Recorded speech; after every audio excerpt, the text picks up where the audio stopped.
Prior to that, he was a member of the National Assembly. Before politics, he served as UNICEF's Special Representative for Sports. Had a small career in the world of sports, where he is widely recognized as one of the great cricket players in history, and led Pakistan's national team to victory at the World Cup. A lot of other things. He was at Oxford in the early and mid 1970s, along with others, Tony Blair, Benazir Bhutto, and quite a few other distinguished people who went on to have extraordinary careers. The way we're going to do it is the Prime Minister and I will have a conversation for a few minutes. Bless you, somebody. And then we will open it up to you, to the members, for questions. Prime Minister also, I should say, has a packed schedule. So we are going to try to end this so he can brave the traffic by just under an hour from now.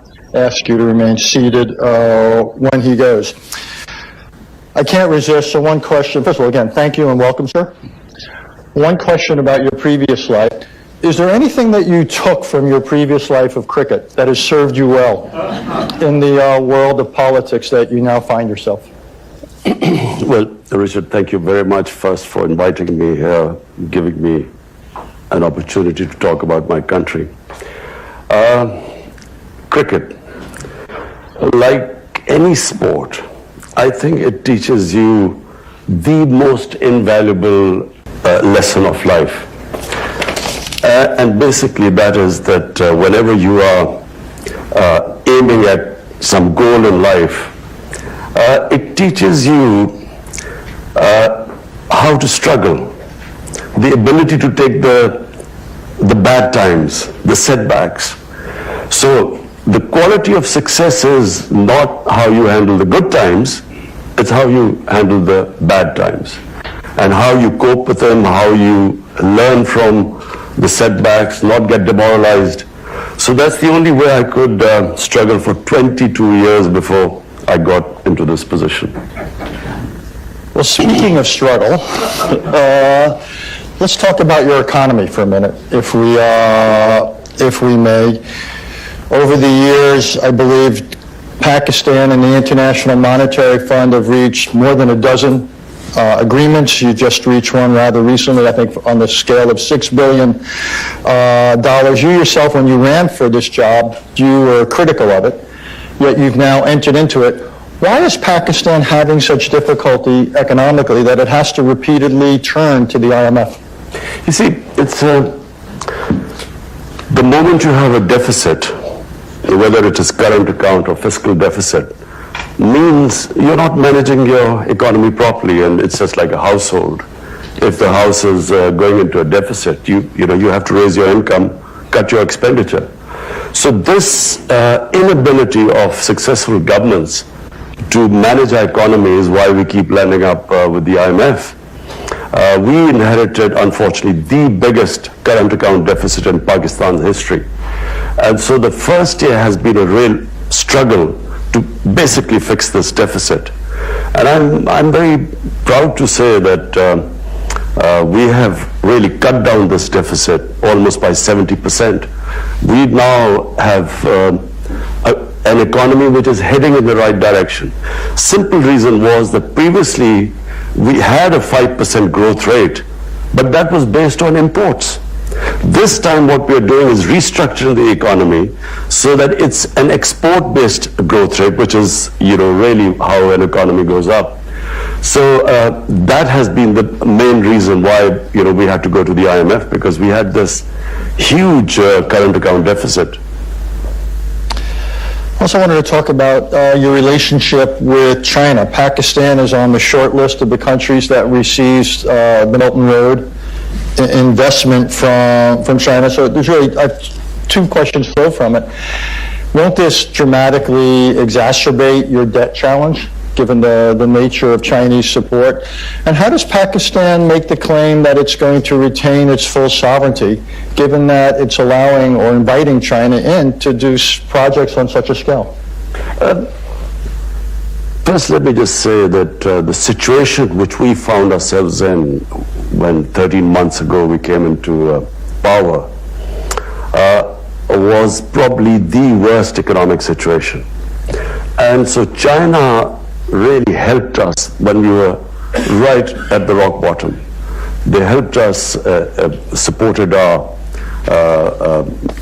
by giving us funds for our foreign exchange reserves, very important at that time. In fact, we were staring at a default. So China helped us along with Saudi Arabia and UAE to beef up our reserves. And what China offers us right now as an opportunity, they have a $2 trillion import market. And so China has given us a preferential trade agreement where we can export to China at the same terms as the ASEAN countries. So this is a great opportunity. Apart from that, we have this opportunity now to get Chinese industry to relocate in Pakistan, bring in technology. So China has given us a great opportunity to lift ourselves up from where we are right now. I want to talk, and I want to try to cover a lot of different subjects before we turn to the members here. They asked the tough questions, by the way. I'm here to lull you into a sense of complacency. I want to talk about U.S.-Pakistani relations. In full disclosure, I've been involved with them many times in the U.S. Government, and each side has something of a narrative of frustration, even bitterness, with the other. I want to quote a sentence or two from the memoir of Jim Mattis. James, until recently, was the U.S. Secretary of Defense. And I'm quoting here. Of all the countries I've dealt with, I consider Pakistan to be the most dangerous because of the radicalization of its society and the availability of nuclear weapons. James Mattis is a respected, temperate man. So when you hear someone like that writing those words, what is your reaction? Just that I do not think James Mattis fully understands why Pakistan became radicalized. There's just a short history which everyone may or may not know. In 1980s, when the Soviets invaded Afghanistan, Pakistan, along with the United States, helped by the United States, we organized the resistance to the Soviets. And the resistance was organized by Pakistani ISI training these militants who were invited from all over the Muslim world to do jihad against the Soviet Union. And so we created these militant groups to fight the Soviets. Then, of course, fighting the Soviets, jihad was glorified.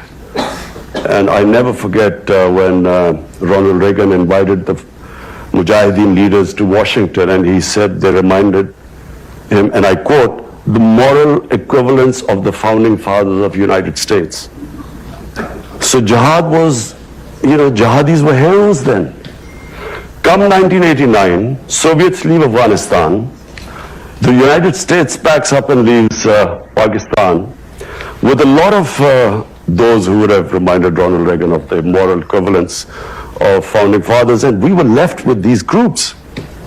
And then comes 9/11, and Pakistan again joined the US in the war on terror, and now we are required to go after these groups as terrorists, who were now they were indoctrinated that fighting foreign occupation is jihad.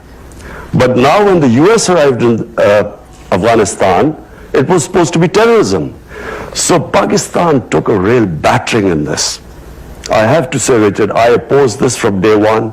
I said we had first trained these guys to fight jihad, and it was a great idea, and now we are telling the same groups it's terrorism. So we should at least have stayed neutral.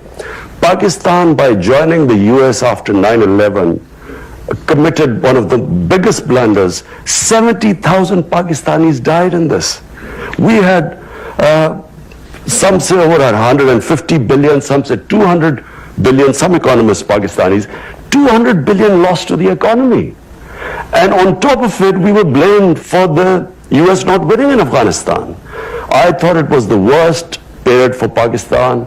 The lessons learned now, I think the Pakistan government should not have pledged what they could not deliver. How could they deliver? There were insider attacks in the Pakistan army. The groups that were close to the Pakistan army, the army was now trying to kill them. So, in a nutshell, when Matters says Pakistan was the most radicalized state, this is why we were. First we create these jihadis and then we try and kill them, who then turn against the state. And that's why we suffered. Isn't there the criticism fair that you are partially responsible for our difficulties in Afghanistan because Pakistan continues to accord sanctuary, provide sanctuary to the Taliban, and even if you can't always succeed against radicals who are on your territory, it seems to me it's totally legitimate for the United States to expect 100% effort. And at times we have argued and we would argue that the effort is anything but 100%. Look, here was someone who kept saying that there's never going to be a military solution in Afghanistan.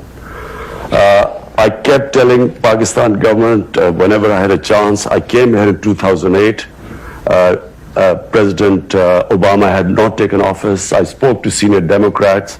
I told them that there will never be a military solution in Afghanistan, simply because I have read the history of Afghanistan. You just have to read the history.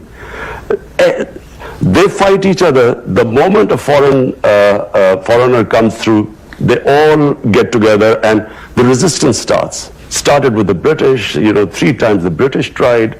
The Soviets killed 1 million Afghans. They were still, the resistance was stronger after 1 million Afghans had been killed. So I kept trying to tell this. I tried to explain to, I remember meeting Joe Biden, John Kerry, Harry Reid. I tried to explain, and I realized they hadn't a clue. No one understood Afghanistan. The politicians didn't understand what was going on. And this madness kept going on, and Pakistan kept being blamed. Now, Pakistan had 2 right now, but it had even more. We have 2.7 million Afghan refugees in Pakistan. There are camps of 500,000 refugees living there. How do we know who's coming in and going out? Clearly, this was not from Pakistan, the idea that there were these insurgents going from Pakistan. How are we? First of all, the tribal area bordering Afghanistan, there is no border there. The Durand line is a line made by the British, which there is no border there. Now we are fencing the border. Because of the allegations that fighters are going from Pakistan, we're fencing the border. We've also time and time said that, look, if you want Pakistan to completely stop anyone going across, then take the refugees back, 2.7 million people. But it's not possible that that 2.7 million refugees there and expect Pakistan to completely shut the border. Having said that, I do not think that it's because of Pakistan the US has not been able to succeed in Afghanistan, simply because there is a history behind it. It was never going to happen. And fortunately, President Trump has done, by him forcing there to be a dialogue, and then this peace deal, which was just about to be signed. This is painful for us. The peace deal was about to be signed, and President Trump we read it in the papers. I mean, we should have at least been discussed with us. But now I'm meeting President Trump later on, and I will try and tell him that, look, there's not going to be a military solution. For 19 years, if you have not been able to succeed, you're not going to be able to succeed in another 19 years. I actually agree with you that there can't be a military solution. What I doubt is that there could be a peace deal that holds. So even if there were an agreement with the Taliban, what is there about the DNA of the Taliban that leads you to believe that any peace they would sign would be anything more than tactical? I feel that this is not the Taliban which was there when in 2001, who was displaced by the US. Things have changed. They say that you only cross the river once. This is realities have changed. They have learned. Taliban realize that they cannot control the whole of Afghanistan. The Afghan government knows that they cannot, there needs to be some sort of a peace deal. There has to be a political settlement. Let's just face it. You only have two choices. Either you fight or you have some sort of a political settlement. There's no point in fighting anymore. I wish that this deal had been signed, there would have been ceasefire, and then we would have proceeded towards the only way there's going to be, the US is going to eventually take the troops out and there'll be peace there. So, I agree with you, Richard, it's going to be tough. I never for 1 minute assumed that this is going to be easy, but it is the only way. Actually, I actually think there is a slightly different way, which is, one idea is we would fight for military victory. I agree with you, that's not within reach. I am profoundly skeptical of a peace agreement. The third approach, for as long as it takes, is to support the government and basically preserve what you can in Afghanistan so it can't again become a basis for terrorist attacks. It's not a solution, but the United States has kept forces in other countries for more than half a century. We have supported governments. It's not a solution, but it might be preferable to a situation of Taliban control over the country. I don't think Taliban will be able to control the whole country. I think there will be a settlement. Look, people of Afghanistan have suffered for 40 years. I mean, it is inhuman what they're going through. Anyone with any humane feelings would want there to be peace there. Every day there are bomb blasts going and people dying. So anything to actually stop this, again, Richard, I agree with you that after the 17 years of bloodshed and the way things have gone, I agree that it's not going to be easy. But I also don't think that if we go the other way, it'll be just more of the same. If Taliban today are stronger than they were for, maybe in 2010, when the last time there was chance of a peace talks, when Holbrooke was there, they're much stronger than that now. And when they see that the US is about to leave, their morale is up. Exactly. Which is why some of us are skeptical. But no, so what I mean is that military is not the solution. If they're now feeling stronger than before, they're not going to be able to give up if you kill or bomb more of them. I'm going to move on, but thank you. I think it's an important exchange. Osama bin Laden, when he was found and killed by American troops, he was just outside of your capital. Has there ever been a Pakistani investigation, a government investigation, as to how that could have happened? That he could have been living there for so long? There has been an investigation, but I don't know whether as far as I know, the Abbottabad commission sat down, and I don't know what the conclusion was. But I can tell you one thing. You see, I again go back. The Pakistani army, ISI, trained Al-Qaeda and all these groups to fight in Afghanistan. There were always links between there had to be links because they trained them. Now, as I said, after 9/11, when we did a 180-degree turn and went after those groups, not everyone agreed with us. But in the army, people didn't agree with us. And so, as I said, there were more insider attacks in Pakistan. General Musharraf, there were 2 attacks on him, suicide attacks on him, which were insider from within the army. So people, so as far as I know, and I think there was a statement by President Obama that Pakistan military, the army chief, the ISI chief had no idea about this. Because I think they were listening, to the conversation the night the raid took place. And they said so. So if there was, it was probably at lower levels who already had contacts. I actually wanted to follow up on something, and I don't mean to be disrespectful, but in the modern history of Pakistan, I would say most outsiders, when they look at the prime minister as a position, and they look at the strength of the Chief of Staff of the Army and the head of the ISI, the Intelligence Directorate, they would say the preponderance of power is in the hands of the other two individuals, the head of the Army and the head of Intelligence. Is that a fair characterization? So do you really feel limited in what you can do as Prime Minister? Look, in any democracy or any form of government, democracies function because of moral authority. If democracies lose their moral authority, then the physical strength and authority lies with the army. In our country, because space was given due to a lack of moral authority, because of corrupt governments, the army, naturally there's no vacuum, so it moved in. I can tell you that since I have been 13 months in power, every policy of mine is in our manifesto. We wanted peace with all our neighbors. We opened the Kartarpur corridor, opening up. Normally this would have had security implications. Our security forces would have resisted. Our policy with Afghanistan, which we reached out immediately to Afghanistan, to President Ghani.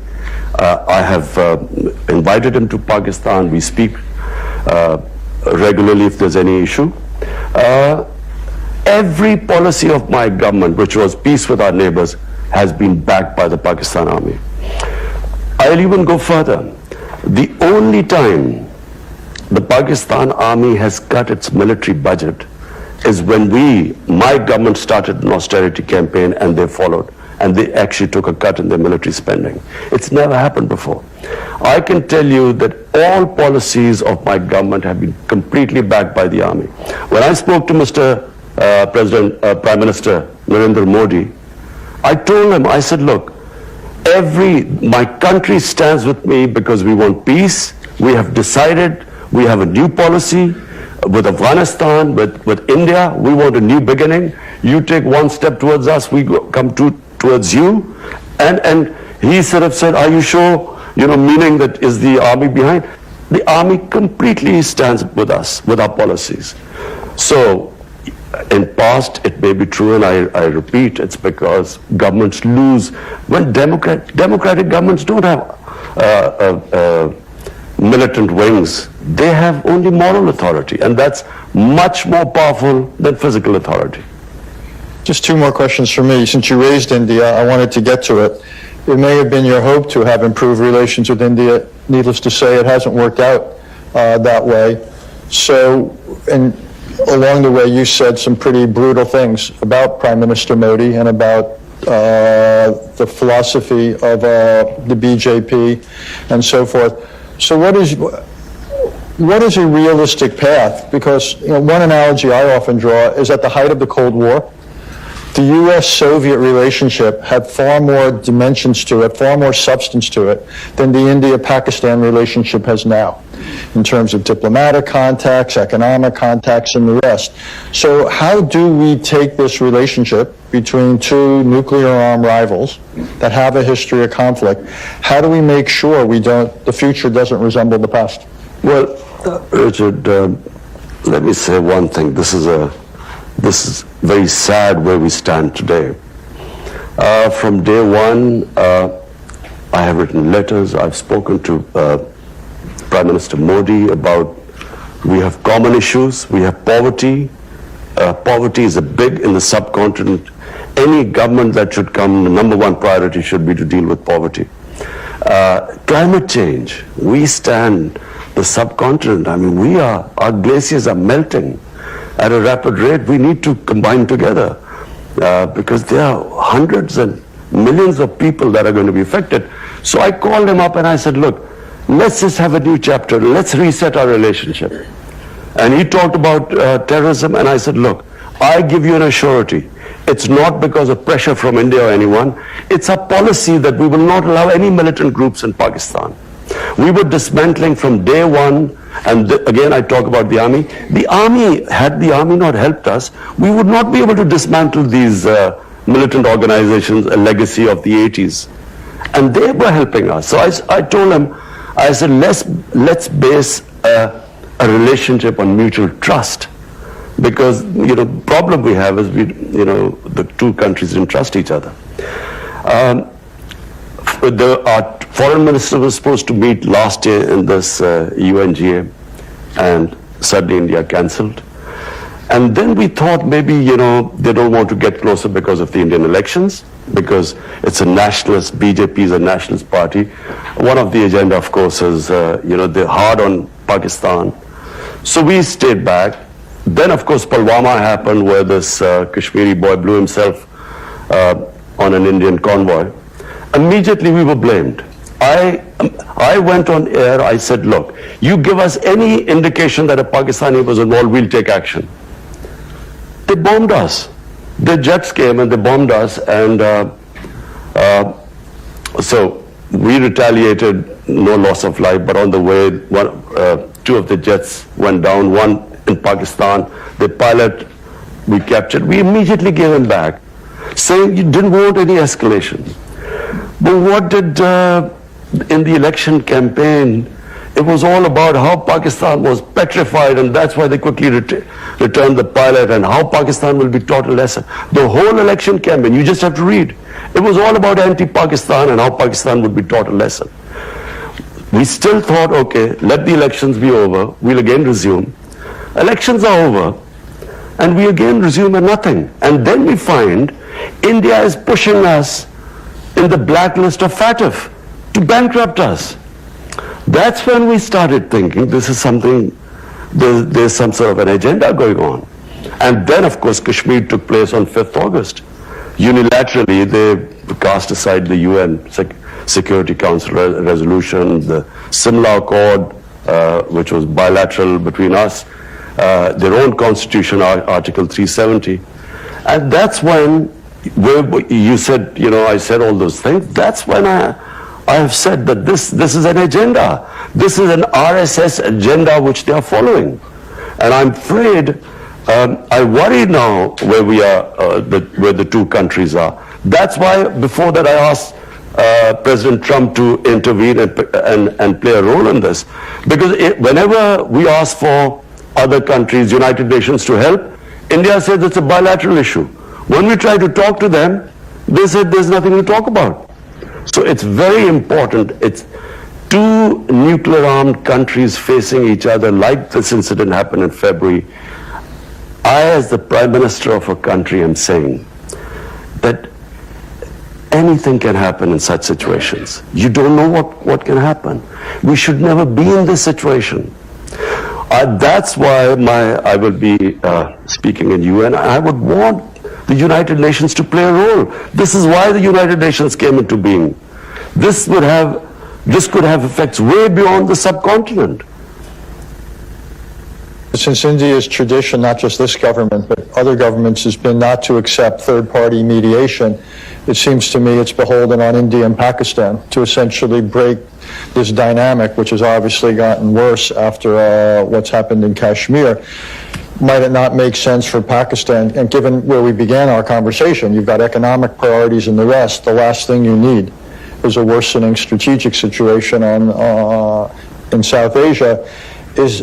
Might it not make sense for Pakistan to think of a way of at least reestablishing some sort of an opening for diplomacy?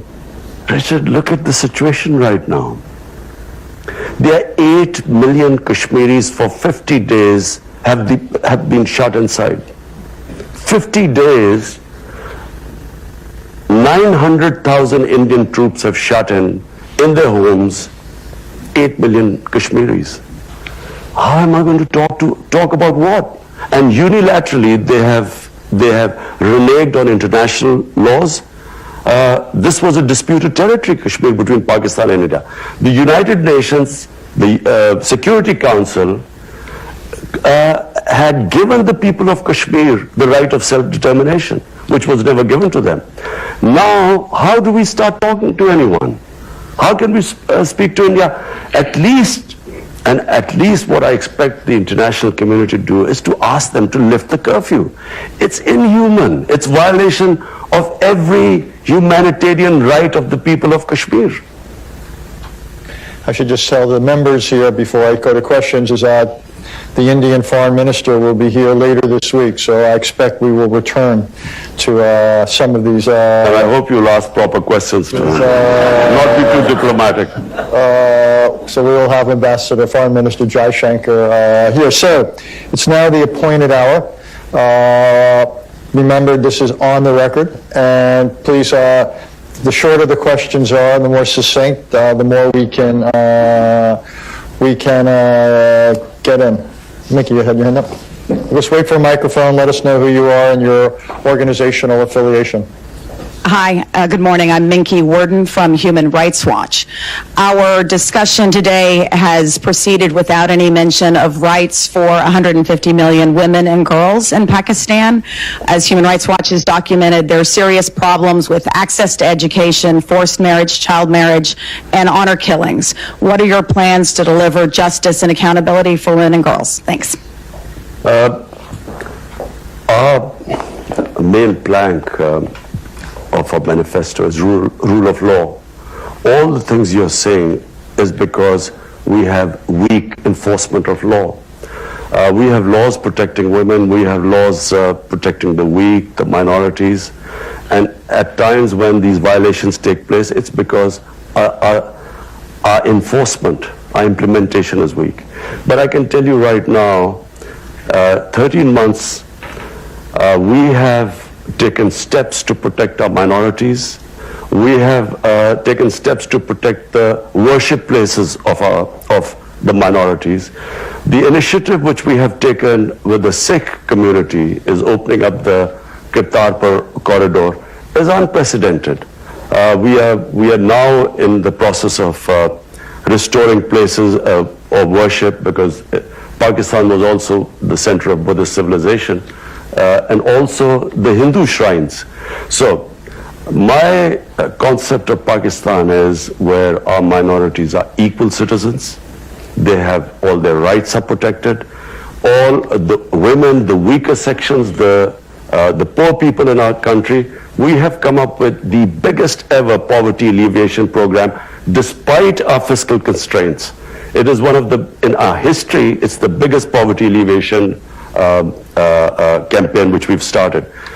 So to sum it up, my idea of Pakistan is basically rule of law, and not just protecting the weaker sections of the society, but also helping those areas of Pakistan that have stayed back, like FATA. FATA has merged with Pakistan for the first time with KP, and we have spend funds to rehabilitate the people of FATA because of the war on terror.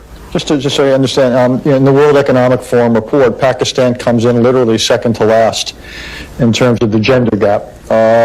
So is what you're saying that the challenge is to enforce existing laws, or do you really need new laws and new programs to help girls and women have opportunity? You don't need new laws, but you need special packages for those sections of the society which have been left behind, which includes, this program we have is one of the biggest, the most comprehensive program for women in rural areas to lift them out of poverty. Sure. Jeffrey. Jeff Laurenti. Mr. Prime Minister, following up on your answer just now, which broadened the aperture from women to the minorities in Pakistan, and Richard's earlier question about radicalization there, you have seen bombings of Shiite mosques in Quetta and elsewhere, the assassination of Governor Salman Taseer by an Islamic extremist, the capital death penalty case of Asia Bibi, who was finally allowed out of Pakistan for being a Christian who didn't entirely reverence the Prophet Muhammad, and you have publishers who are fearful of Islamist attacks and such. Is there any progress to be made on reforming those blasphemy laws, and how pervasive is the sense of the tiny minority of fundamentalists being able to employ violence in order to enforce religious conformity, and you get help from elsewhere in the Muslim world, like Saudi Arabia, at being able to progress toward a more moderate Islam. Okay, first let me clear one thing. There is only one Islam. There's no such thing as moderate Islam or radical Islam. I even heard yesterday that there was this radical Islam. There is only one Islam. Islam, like all human communities, has its radicals, majority moderates, and then of course some lunatics who every human society has it. There you might have your racists. When I first went to England, there were these skinheads who would beat up people because of the color of their skin. So there is only one Islam, and the Islam we follow is the Islam of Prophet Muhammad sallallahu alaihi wasallam. And that Islam, according to the Prophet, all of us are born children of Adam, so we are all equal, regardless of our color of our skin. That Islam gave complete rights to minorities. In the state of Medina he created, a Jewish citizen wins a case against the Khalifa, the head of state. He loses the cases against a Jewish citizen, which means that they were equal citizens if they could stand and win against the head of state. That's the Islam we follow. In my vision of Islam, all human beings, regardless of their religion, are equal. Now, if we have not been able to enforce our laws, it's because unfortunately we have ruling elites that have kept themselves above law. And when that happens, and Pakistan is not the only country like this. There are countries where you have sections of populations, the elites, above the law. And when that happens, there is no rule of law. Then might is right. So my party is called Tehreek-e-Insaf, Movement for Justice. And justice means justice for all human beings. In fact, for me, justice means for animals too. Because in the state of Medina, who we look up, for Muslims there is only one model, and that is the Prophet created the state of Medina. That state of Medina gave rights to women first time, property rights. That state of Medina first introduced progressive taxation. First welfare state. State took responsibility of handicapped, orphans, widows, poor. That state of Medina had rule of law. No one was above law. So, and as I quote, a Jewish citizen could win a case against the head of state. That's the state we want. That's the ideal we move to. Unfortunately, we're not close to that ideal, and this is why 13 months down the line, we have, at least what we have done is, no one would have touched the criminals who plundered our country. No one would have been able to put them in jail because there was one law for the powerful and the other for the weak. So it's a process. It's not going to happen overnight, but this is my ideal. Yes, ma'am. Thank you very much and thank you for your वज़ीर-ए-आज़म इमरान खान जो कि foreign relation council में इस वक्त मौजूद हैं और वहां पर मौजूद सहाफ़ियों और दीगर तबकात से ताल्लुक़ रखने वाले लोगों के कड़े सवालात के जवाबात भी दे रहे हैं और इसका कुछ हिस्सा